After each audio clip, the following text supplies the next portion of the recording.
Well, Big U and the whole Rolling 60s indictment. And this pretty much like in your backyard. Yeah. All this is happening. I know Big U. I've always been cool with Big U. I've said this over and over again. He did an interview on Vlad TV, got millions of views, probably his biggest interview ever. His first interview, right? Might be, yeah. Might be his first interview. And we kept in touch. We would talk to each other a few times a year, always very cool, friendly conversations. He's never tried to make me check in. He's never tried to extort me or anything else like that. Like, he could have, you're in LA, you're going to need to kick up this much each month. Nothing at all like that, at all. So when I heard the news, my jaw dropped. Now, number one, were you surprised? I was surprised, but I was a lot less surprised than I would be by most federal RICOs because I had Christopher Lovejoy, Wack100, and Loose Cannon, really, to a certain extent, all kind of teasing this happening before it happened. Christopher Lovejoy was doing all these Instagram reels talking about it, and Wack was backing him up. Wack was talking about it. So, it's kind of weird to be sitting there on a podcast, and I got somebody like Wack telling me all about this murder that Big U's going to get charged with, and I'm just thinking, like, how the fuck do you know this? Adam said, this boy is snitching. That was low-key like, wait, hold on, you putting this out there? Because Wack could keep saying, it was out there already. But you criminal code, you're fucking criminals. You ain't supposed to be telling it. Even if everybody else know what it is, you ain't supposed to be selling it on a large platform like this.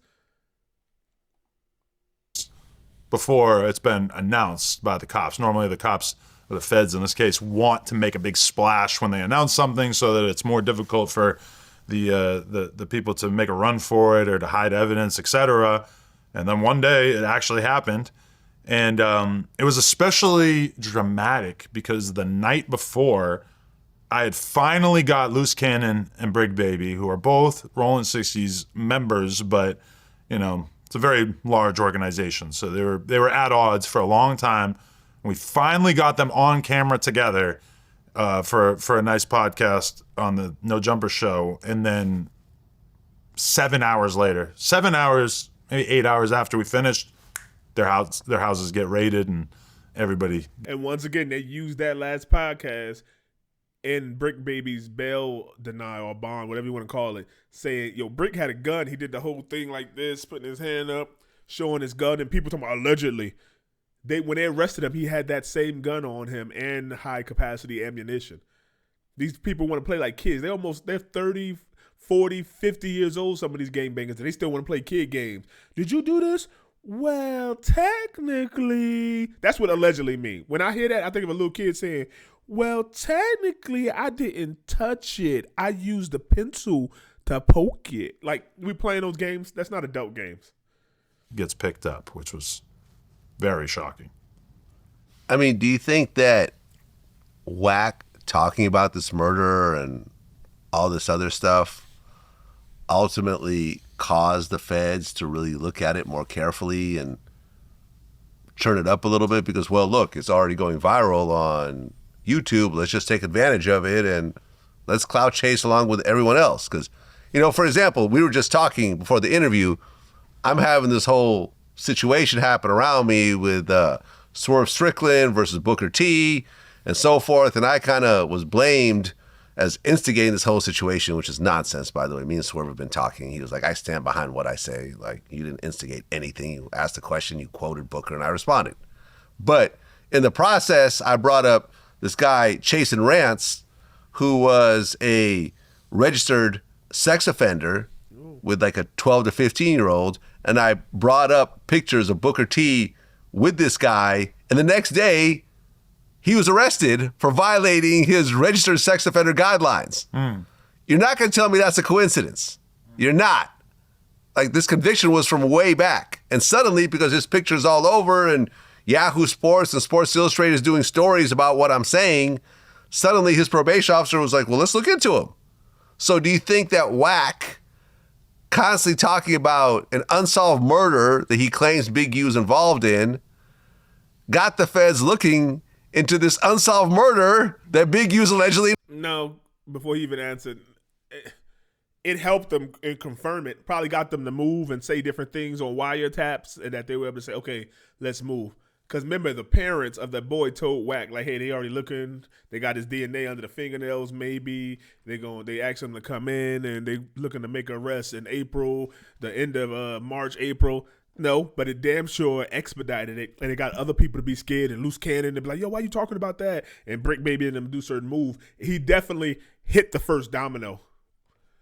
Involved in. It was kind of the other way around because Wack didn't know who the kid Rayshawn was. Wack didn't know anything about the possibility that this kid getting murdered had anything to do with Big U, aside from the fact that Wack had somehow got on the phone with the mother of the victim, and the mother had told Wack that the police or the feds had confided in her that when they found Rayshawn's body and they did the autopsy, that they found Big U's DNA under his fingernails, which I don't believe that is actually supported by we talked about indictment. this when all of us did the round table. We talked about this.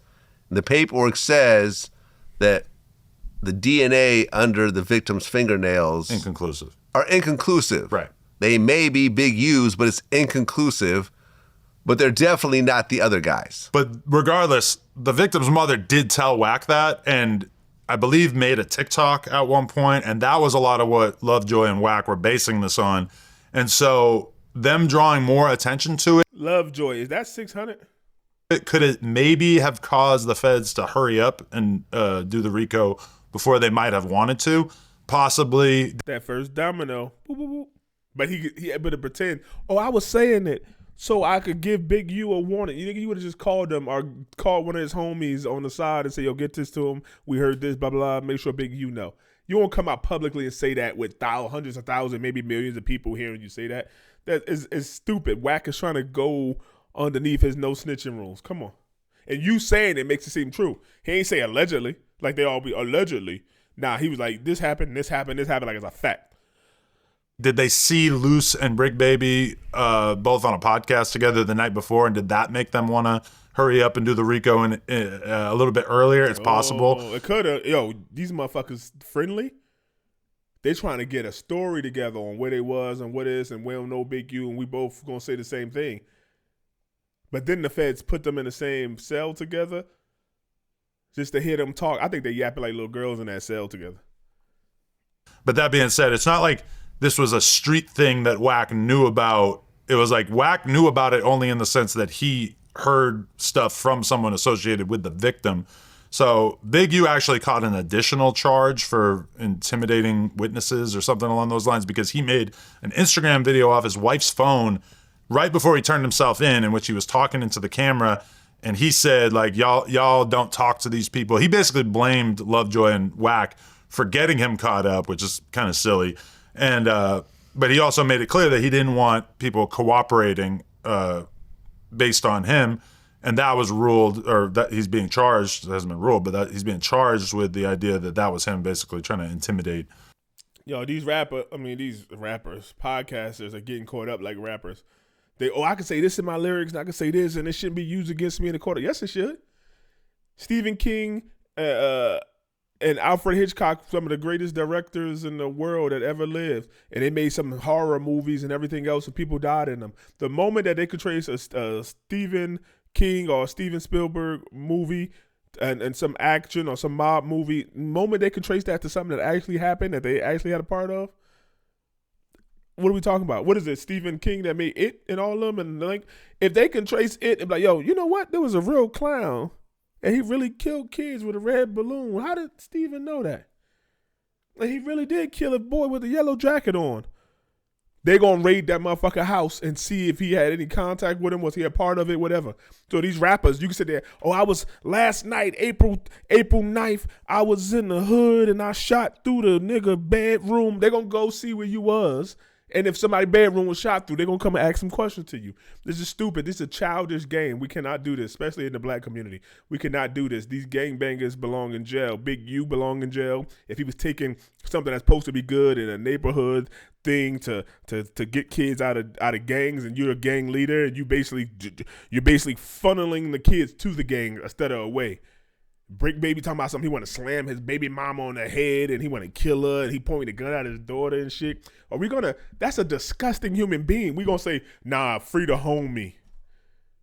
What are you talking about? Loose cannon, I'm gonna kill you, this and that, blah, blah, blah. I did this and robbing decent, hardworking folks and extort them, people that pay taxes. Are you crazy?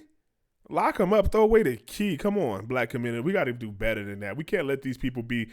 I know there's a lot of people that think like me. We cannot let these gangbangers intimidate us.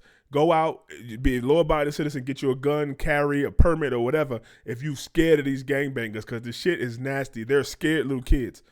What type of individual? I get a 13, 14-year-old, 15, 16, 17, 18 joining a gang because you want that camaraderie or like something you get on a football, basketball team. You want that brotherhood and you're like, yeah, I want to be big too. I want to be strong. I wouldn't join the military. I joined the Marine Corps. I ain't talked to the other branches. My recruiter got me. He got me. Hey, yo, you want to join? And yeah. Oh, let me go talk to the Army, the Navy. I thought you wanted to be the best. I thought you wanted to be the strongest, the few, the proud. They're like, damn, he got me. These gangbangers going, oh yeah, on Pyru, on Rolling 60, cuz we the biggest out, man. And they killing each other. What type of organization that you can get into by getting beat up by the others in the organization and you think they love you? Nah, I just got jumped by 12 of y'all, nigga. I don't give a fuck what y'all do. I just want y'all for protection. That's why the moment they get in charge, they go on high water. You see the Hells Angel and shit, you just can't go join the Hells Angels. You got to sit there and be a prospect for a year, 2 years. You might still not get in. You got to hang around. You got to do certain things.